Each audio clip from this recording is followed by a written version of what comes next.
This was written and produced and directed by Joss Whedon, who has been cancelled.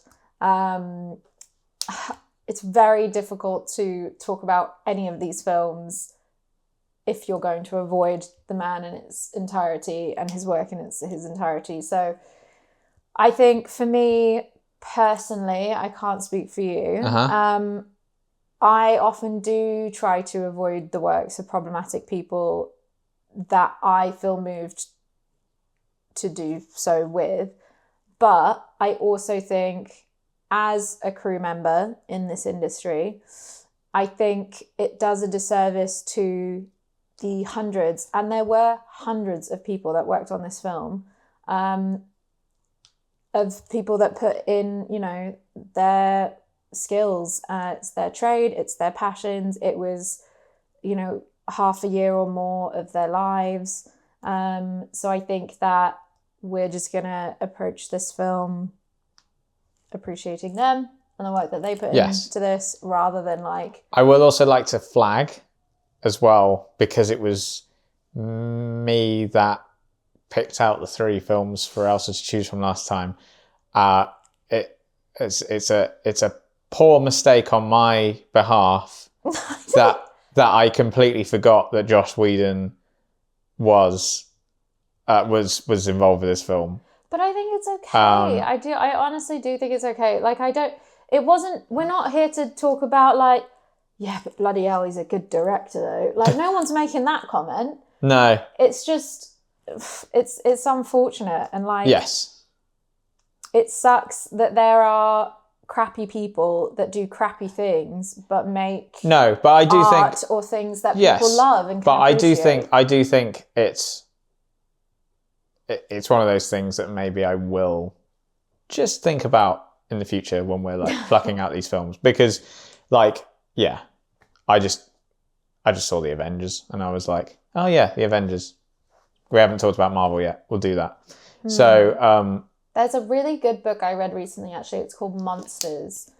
The author is called Claire, I can't remember her surname. I will remember it. But she writes this incredible book where she kind of addresses the monsters in art, and whether that's writers, singers, directors. And there's a lot of them. There's a lot of them.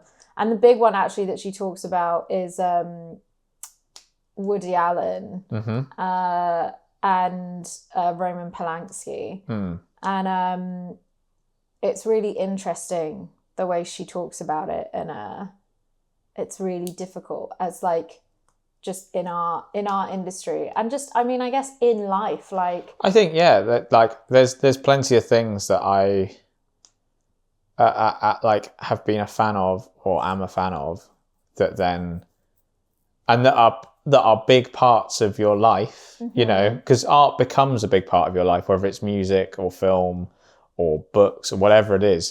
They mean a lot to a lot of people, and then you get down the road, however far down the road, and the person who's created that or the person who's in that turns out not to be the best of people, and you have to sort of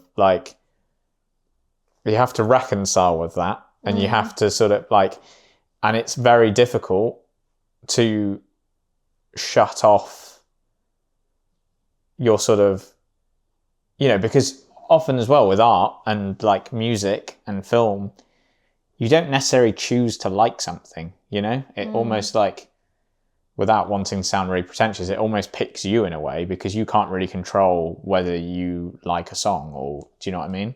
And then so you have to reconcile with the fact that it's well, if I hear that song or I see that film or that TV show, if I could flick a switch, which means I completely forget that the person involved is problematic, I would probably still watch it or listen to it and still really enjoy it. And so you have to sort of reconcile with how do you approach that thing that you once loved going forward in your life, and is it okay to still enjoy it? Is it okay to still watch it or listen to it?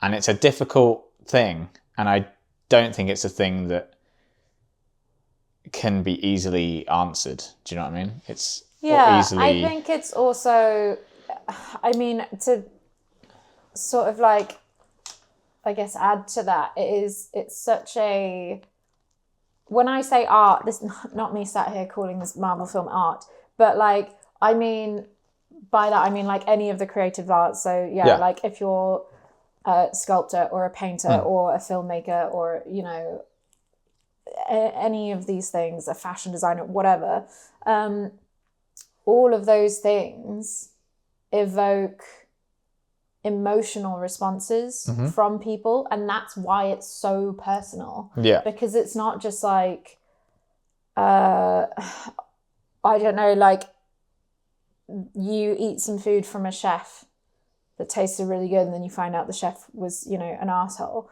Like that kind of, that moment's passed and it was just like this tastes good. Rather than like oh shit, that really spoke to me. That reminded me of this moment in my life, or, you know, like it just, it hits different. And I think that's a big part of why it's so difficult. Yeah.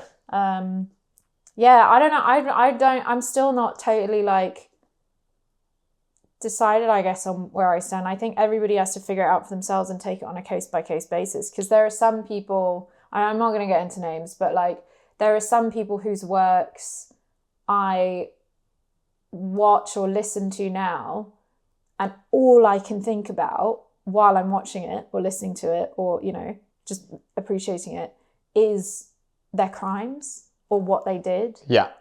And so I don't enjoy it anymore. It's gone for me now. The joy is gone. And so like, but then there are some things that I watch or I listen to, and I have like such, I guess, different kind of associations in terms of memory and experiences that I don't really think of those until afterwards. I'm like, oh yeah, crap. You know? Like, yeah. It's a sliding scale, isn't it, as well? It's like... Yeah. And I think you do have to take it on a case by case basis. And I also think that, you know, I can easily sit here and say that, we won't do names, but I can easily sit here and go, well, I would never listen to that song again because of that person, right? And I don't think people should go, I don't think people should still continue to listen to that or pay for that. But it's easy for me because I was never a fan of that in the first place in some cases. Do you know what I mean? I can think of a few things. And I can, and like, I can be like, I don't think you should listen to that. But then there'll be something that I like. Yeah. Do you know what I mean? So, Anyway, you could fill a whole podcast series on that.